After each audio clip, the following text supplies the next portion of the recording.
내 마음을 다하고 목숨을 다하고 뜻을 다하고 힘을 다하여 주 너의 하나님을 사랑하라.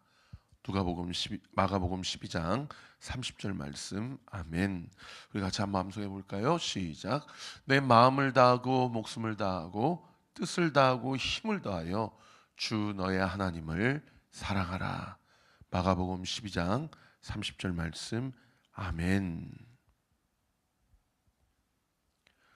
49절부터 주의하겠습니다. 아직 말씀하실 때에는 언제를 이야기합니까?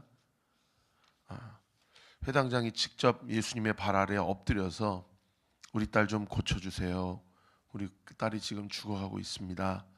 라고 이야기할 때 이 회당장의 믿음이 백부장의 믿음만은 하지 못했어요.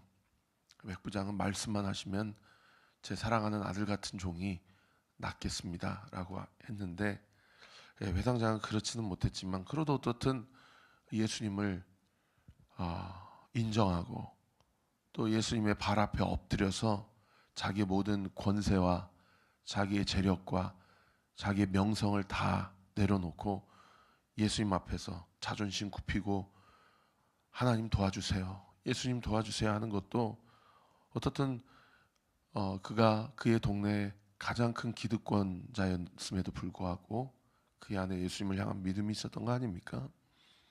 그리고 자기 집으로 모시는 상황 가운데서 수많은 사람들이 예수님의 머리카락도 만지고 옷자락도 만지고 나 예수님의 몸에 터치해봤어, 나 예수님 앞에서 소리쳐봤어, 예수님은 슈퍼스타야.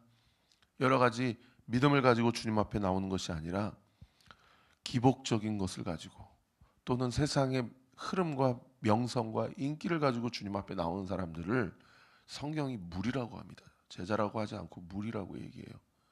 근데 그 과정 가운데 한 여인이 12년 동안 하혈을 해서 주님의 옷깃만 스쳐도 내 병이 나을 텐데 라는 믿음을 가지고 나온 거예요. 그러니까 그 믿음을 가지고 예수님을 만지니까 다른 사람들이 만지는 예수님을 향한 터치와 이 혈루증 앓는 여인이 만지는 이 터치가 완전히 그 결과 질이 다른 거죠. 예수님의 몸 안에서 능력이 빠져나가는 것을 예수님이 알고 누가 내 몸을 만졌느냐 그러니까 주변에 있는 베드로와 제자들이 아니 이렇게 인파가 둘러싸여 있는데 다 모든 사람들이 예수님을 한번 만져보겠다고 그러는데 무슨 말씀하시냐고. 아니다, 누가 만졌다. 아마 그 대화도 잘 들리지도 않았을 거예요. 하도 정신이 없어서. 그런데 그때야 그 혈루증 앓는 여인이 제가 만졌습니다 하면서 제가 12년 동안 자기의 소유와 재산을 다 팔아서 이 용한 의사 저 용한 의사 다 찾아가 봤지만 오히려 병만 더 중해져 있고 그리고 가진 것도 다 허비하였던 저는 부정한 여인입니다. 예수님이 어제 뭐라고 말씀하셨어요? 딸아, 내 믿음이 너를 구원하였으니 평안히 가라. 이 한 여인에 대해서 딸이라고 이야기한 것은 이 본문이 유일해요. 여러분, 오늘도 우리 안에 영적 혈루증을 가지고 주님 앞에 나오는 주의 사랑하는 모든 권속들에게 우리 주님이 딸아, 네 믿음이 너의 인생을 구원하였다. 딸아, 너는 내 사랑하는 내 자식이다. 너는 내 딸이다. 말씀해 주시는 줄 믿으시기를 우리 구주 예수 그리스도 이름으로 축원합니다. 여러분 안에 그러한 믿음이 작동되기를 원합니다. 저도 그것을 위해 오늘 새벽에도 기도하겠습니다. 여러분, 우리 안에 믿음이 작동돼야 돼요. 상황과 환경에 함몰되고 믿음이 연약해져 있는 상황 가운데서도 우리가 마음과 입술을 지키고 믿음의 눈을 들어 우리의 인생의 주인이 예수 그리스도시오. 할렐루야. 내 인생의 주인이 예수 그리스도시오. 할렐루야. 우리의 가정을 지키시고 우리 남편을 지키시고 우리 자녀들을 지키시고 이 교회를 지키시는 분이 오직 예수님 한 분뿐임을 믿는 믿음의 결단을 가지고 오늘 이 아침에도 주님 앞에 간구하며 기도할 때 여러분, 우리의 한숨, 우리의 답답한 심정, 우리의 상황을 둘러싸고 있는 모든 실존적인 그 고통과 아픔의 문제들, 답답한 마음들 우리 주님께서 기도할 때 그 기도에 응답해 주시고 그 마음을 위로해 주시고 심지어 우리의 마음 가운데 그 상황을 돌파할 수 있는 믿음을 공급하여 주시고 할렐루야, 종국에는 하나님의 영광을 드러내는 인생으로 하나님이 어떠한 분이신지를 온전히 드러내고 간증하며 증거하며 살아가는 삶으로 우리를 온전히 세워주실 줄 믿으시기를 우리 구주 예수 그리스도 이름으로 축원합니다.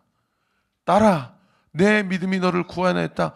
그 말씀을 하고 계시는데 갑자기 누구 한 사람이 찾아와요. 49절에 보세요. 회당장의 집에서 사람이 와서 말하되 당신의 딸이 죽었다. 여러분, 예수님은 믿음의 언어, 생명의 언어, 살리는 언어를 얘기할 때 사람들은, 나를 둘러싸고 있는 상황은, 그리고 세상은 나에 대해서 뭐를 얘기하냐면 죽이는 언어를 얘기하는 거예요. 죽이는 언어를. 근데 여러분, 이 당신의 딸이 죽었나이다가 거짓말입니까? 이거 팩트예요. 회당장 야이로의 딸이 죽었습니다. 그러니까 세상은 우리에게 대해서 팩트를 가지고 공격하는 거예요. 너는 오늘도 넘어질 거야. 너는 원래 그런 애야. 네 인생은 원래 그런 인생이야. 여러분, 사탄 마귀가 사실관계가 있지도 않은 사실 가지고 우리를 공격하고 우리의 믿음을 흔드는 게 아니에요. 내가 봐도 내 인생이 답답해요. 내가 봐도 우리의 가정이 답답해요. 내가 봐도 이 교회는 안 돼요. 팩트를 가지고 우리의 믿음을 완전히 다 뒤집어 놓고 우리로 기도하지 못하게 하고 우리로 주님을 바라보지 못하게 한다라는 거예요. 너 죽은 인생이야. 그리고 두 번째는 또 뭐라고 얘기합니까? 51절에 보면은 50절 하반절에 보면 선생님을 더 괴롭게 하지 마소서. 여기 괴롭게 하지 말라는 얘기는 무슨 얘기입니까? 다른 번역성에 귀찮게 하지 말라는 거예요. 귀찮게 하지 말라. 그러니까 팩트로 사실관계를 가지고 그 우리의 믿음을 흔들고 그 다음에 우리를 뭘로 설득하냐면 체면과 윤리로 설득해요. 당신이 이렇게 해봐야 그거 다 소용없는 짓이에요. 이제 조금이라도 병든 자, 귀신 들린 자 그렇게 고치실 수 있도록 우리 예수님을 좀 놓아줍시다. 이렇게 얘기를 해요. 아니, 종이 혹은 사람이 와서, 친구가 와서 친구를 도와준답시고 종이 도와준답시고 사실관계를 전달해주면 당신의 딸의 호흡이 멎었나이다, 죽었나이다 이렇게 얘기만 하면 되잖아요. 굳이 거기서 회당장에게 뭐라고 얘기할 필요가 있습니까? 선생을 더 괴롭게 하지 마소서 이렇게 얘기할 필요가 있나요? 근데 반대로 생각해 보세요. 여러분, 당신의 딸이 죽었습니다. 선생을 괴롭게 하지 마소서. 이 두 가지 이야기를 들었을 때 회당장의 마음을 여러분 한번 상상해 보세요. 어떤 감정이 들었겠어요? 외동딸인데 이제 딱 시집갈 나이인데 아마 자신의 소망이 끊어지는 듯한, 뭔가 인생의 한 줄기 끈이 끊어지는 듯한 감정을 느꼈을 거예요. 작년에 부흥성에 오셔서 이규현 목사님이 태문이 안 열려서 하나님 앞에 응답받고 두 자녀를 입양했다고 그랬잖아요. 입양할 때 처음 안았을 때 그 온몸에 100만 볼트짜리 전기가 흐르는 것을 느꼈다. 하나님이 내게 주신 딸이요, 하나님이 내게 주신 아들이다. 그걸 느꼈다고 그랬잖아요. 아마 그것과 완전히 정반대, 당신의 딸이 죽었습니다 할 때 그런 어떤 감정과 전류를 느끼지 않았을까? 아, 끝났구나. 끝났구나.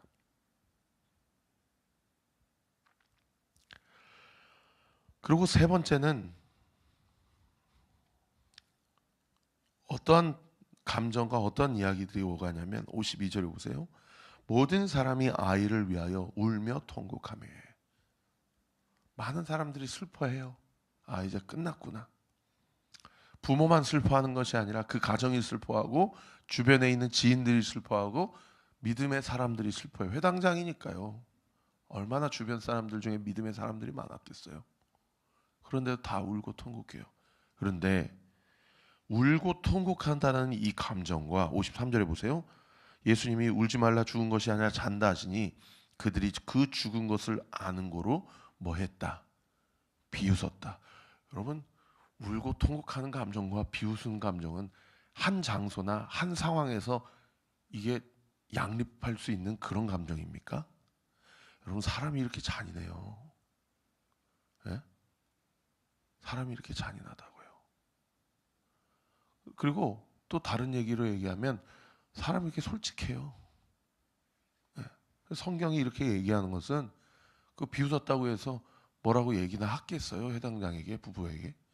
그래도 그 모든 감정과 마음이 이 영적인 세계에서 보면 영적 실존이고 실제라는 거예요. 여러분, 어제 본문에서도 제가 설교했지만 지금 예수님이 이 사람도 고쳐주고 저 사람도 고쳐주고 이 귀신도 쫓아주고 6천 마리 귀신도 쫓아주고 죽은 나인성의 과부의 아들도 살려주고 회당장 야이로의 딸도 살려주고, 여러분, 예수님이 어떤 분이신지를 드러내는 본문, 그 과정 가운데 계속해서 성경이 우리에게 너 지금 무엇을 성경이 우리에게 강조하고 있습니까? 우리의 믿음을 강조하고 있는 본문이에요. 최 목사야, 너의 믿음이 어디 있느냐? 아무개야, 너의 믿음이 어디 있느냐? 라는 것을 계속 이야기하는 거예요. 정리해 보겠습니다. 세 가지로 세상은 우리의 믿음을 흔들고 우리의 믿음을 없애려고 해요. 첫 번째, 당신의 딸이 죽었다. 사실관계를 짚어요. 나는 안 되는구나. 두 번째, 체면과 윤리를 따져요. 세 번째, 양립할 수 없는 감정으로 비웃고 조롱하고 또 우리의 믿음을 완전히 깎아내려 버려요. 이럴 때 예수님이 세 가지로 뭐라고 어떻게 사역하십니까? 오늘 보면 50절 상반절에 보세요. 예수께서 들으시고 이르시되 뭐 하지 말고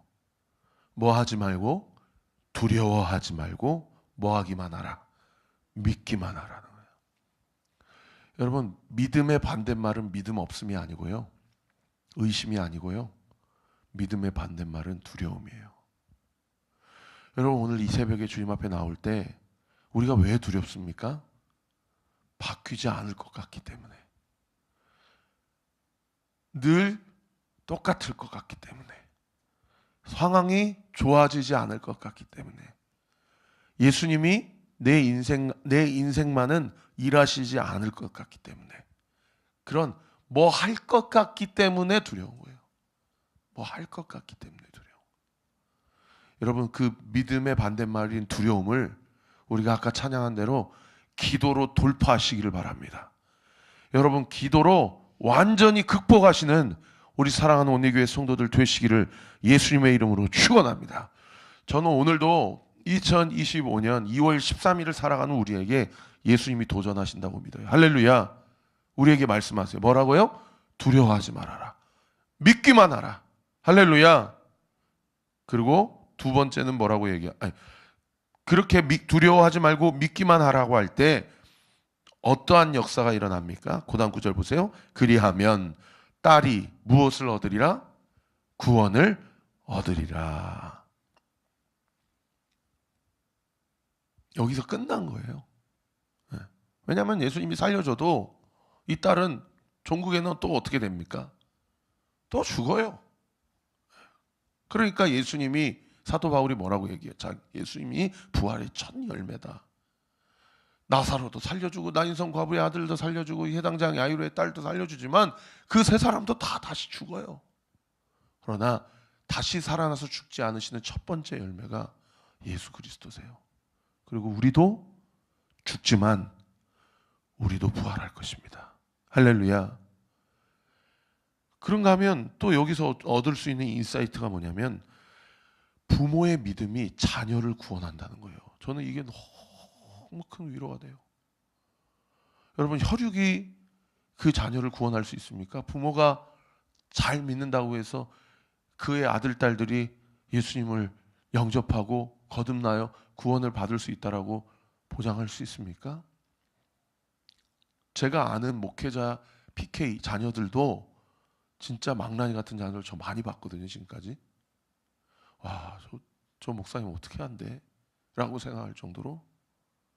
그리고 우리 혜훈이 다음에는 어떻게 할까? 저는 너무 두려워요, 사실. 그런데 오늘 예수님 뭐라고 얘기하세요? 회당장의 믿음이 딸의 구원으로 이어지는 역사가 일어나요. 어제 설교 때 제가 그 설교했죠. 모든 부모는 자녀 문제를 통해서 주님을 만난다. 여러분, 오늘 이 설교, 이 방송을 듣고 계신 사랑하는 성도 여러분, 부모의 기도가 자녀를 살리는 기도가 되는 줄 믿으시기를 예수님의 이름으로 축원합니다. 오늘 김양재 목사님 설교 들어보니까 조지 뮬러 5만 번이나 응답받았는데 5명의 친구가 있었는데 첫째, 둘째, 셋째 친구는 살아생전에 다 구원받았대. 근데 조지 뮬러가 마지막 운명하는 순간에 세상에 4번째, 5번째 친구는 52년 동안이나 기도했는데 기도 응답이 안 되다가 임종하기 직전에 4번째 친구가 응답, 예수 믿고 구원받았다고 그러더라고요. 근데 세상에 5번째 친구는 죽어서까지도 예수님을 영접을 안 하고 결국 조지 뮬러의 기도가 응답되지 않은 첫 번째 기도구나.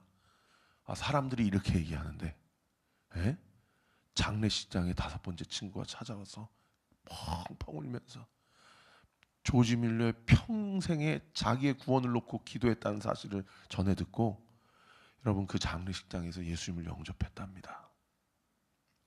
여러분 부모의 기도는 반드시 자녀를 살립니다. 기도하는 어미, 기도하는 아비가 있는 가정은 결코 망하지 않습니다. 여러분 50년이 아니라 평생의 삶을 기도할 때에 우리의 남편, 우리 아내, 우리 자녀들, 우리 부모님 반드시 응답되고 반드시 주님을 영접하고 함께 천국으로 하나님 나라의 백성으로 온전히 세움받는 놀라운 은혜의 역사에 있게 됨을 믿으시기를 우리 구주 예수 그리스도 이름으로 축원합니다. 그다음 이제 두 번째는 52절에 예수님 뭐라고 얘기하세요? 이르시되 거기 줄 치세요. 울지 말라. 죽는 것이 아니라 잔다. 울지 말아라. 여러분 오늘 이 아침에 주님이 우리에게 말씀하십니다. 영천아 울지 말아라. 아무개야 너 지금 속이 시커멓게 타고 있지? 너 지금 너무 큰 눈물을 흘리고 있지? 어제도 지금 대신방 기간이라서 저녁에 가서 아무개 성도님 신방하는데 그렇게 우세요. 오전에는 오륜의 제자가 아버지가 갑자기 한 주 만에 암세포가 너무 세미해가지고 머리부터 밑에까지 뼈까지 골수까지 다 전이가 돼서 세상에 입원한 지 일주일 만에 돌아가셨어요. 아직 결혼도 안 했는데. 용이야, 어머니가 교회를 안 다니세요. 남동생이 하나 있는데 교회를 안 다니세요. 여자친구가 옆에서 부조 받고 있더라고요. 일로 와서 잠깐 앉아주세요. 어머니 예수 믿으셔야 됩니다. 아버지가 일주일 동안 그렇게 투병 생활하시고 호흡이 가파서 말씀 못 하셔서 그렇지 제가 이 시간 믿음으로 선포합니다. 용이야, 아버지가 이 가정에 가장 큰 선물 주고 가신 거야. 어머니, 동생, 여자친구분 예수 믿고 구원 받으세요. 다시 만납니다. 목사님, 제가 꼭 교회 나가겠습니다.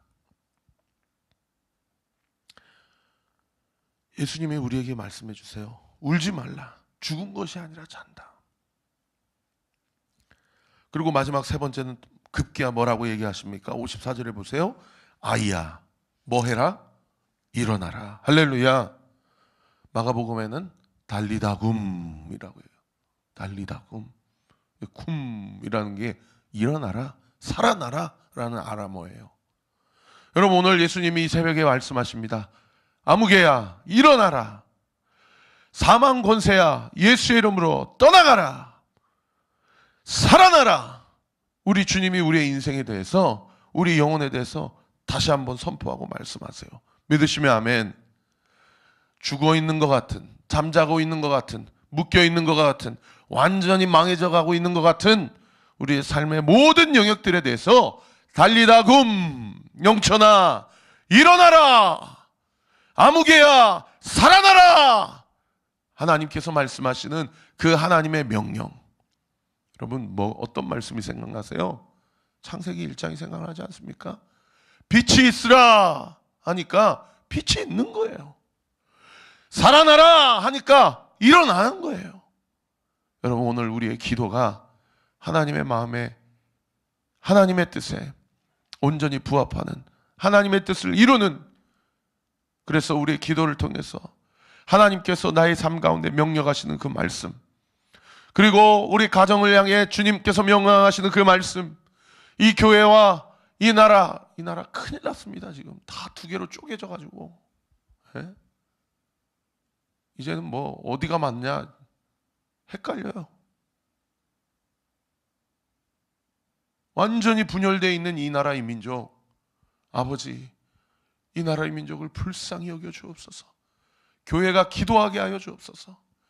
대전에 한 여 선생님이 상상이 안 갑니다. 이제는, 예? 어떻게 그런 일이 일어나나. 아버지, 이 사회를, 우리나라, 우리 조국을 주님 불쌍히 여겨 주옵소서. 우리 성도들이 깨어 기도하게 하여 주옵소서.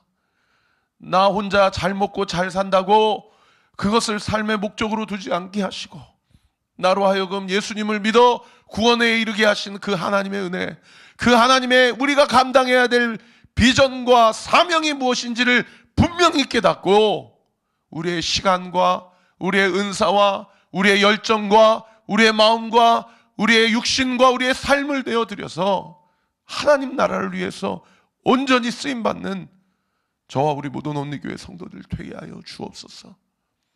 이렇게 기도할 때 하나님께서 우리나라와 우리 민족 반드시 붙들어 주시고, 그리고 좀 목요 찬양 집회 좀 나오세요. 기도하는 자리에 이렇게 안 나오려고 그러면 안 됩니다. 여러분, 성도들이 자꾸 모이기에 힘써야 되고 기도해야 돼요. 그렇게 기도할 때 하나님께서 오늘 밤에도 이 지역을 살려주시고 우리 가정을 살려주시고 이 나라 이 민족을 강권적으로 붙들어 주실 것을 믿습니다. 기도하겠습니다. 아버지 하나님, 감사합니다. 두려워하지 말아라. 믿기만 하라. 그리하면 딸이 구원을 얻으리라. 울지 말라. 죽는 것이 아니라 산다. 아이야, 달리다굼 일어나라. 우리 주님이 말씀하시는 그 말씀, 이 생명의 약속을 붙잡고 오늘도 주님 앞에 또 세상 가운데 나아갑니다. 아버지, 우리의 믿음을 붙잡아 주옵소서. 우리로서는 기도할 수 있는 지혜도 분별력도 우리 스스로 안에는 없음을 고백합니다. 그러나 예수의 영이신 성령께서 우리를 붙잡고 계시고 우리로 친히 간구하고 계시며 우리를 위하여 기도하고 계심을 믿사오니, 그 예수의 영이신 성령 하나님, 오늘 이 시간 이 현장에서 기도하는 성도들, 각 골방에서 기도하는 성도들의 한숨과 눈물과 기도를 들어 응답하여 주옵시고, 우리의 기도대로 아버지 하나님 반드시 50년, 60년, 70년이 지나도 그 기도가 반드시 응답될 것을 믿습니다. 아버지 하나님, 선한 일을 할 때 낙심하지 말지니 포기하지 아니하면 때가 이름에 거두리라 약속해 주셨습니다. 하나님의 때가 있습니다. 하나님의 타이밍이 있습니다. 하나님의 시간표가 있습니다. 그 하나님의 그 은혜와 능력으로 우리의 삶 가운데 우리의 가정을 세우시고 우리의 자녀들을 살려주시고 이 교회를 온전케 하시며 우리나라 우리 민족을 온전히 사용해 주실 것을 믿사오니, 아버지 하나님, 성도들, 한국교회 모든 하나님의 부르심을 입은 자들이 깨어 기도하게 하시고 하나님의 마음을 구하게 하시고 분열이 있는 곳에 연합을 주시고 다툼이 있는 곳에 용서를 허락하여 주시고 미움이 있는 곳에 우리의 기도를 통하여 사랑이 온전히 흘러가는 놀라운 은혜의 역사 있게 하여 주시옵소서.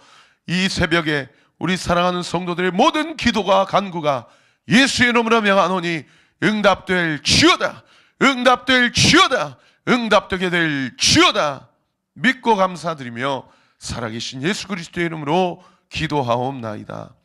아멘. 지금은 우리 구주 예수 그리스도의 은혜와 하나님의 사랑과 성령 하나님의 위로 교통 충만하심이 주신 말씀 붙잡고 오늘도 주 앞에 기도할 때 기도 응답의 역사를 온전히 경험하기로 사모하는 모든 심령 머리 위에 오늘 하루의 모든 일정 위에 지금으로부터 영원토록 함께 하시기를 간절히 축원하옵나이다. 아멘.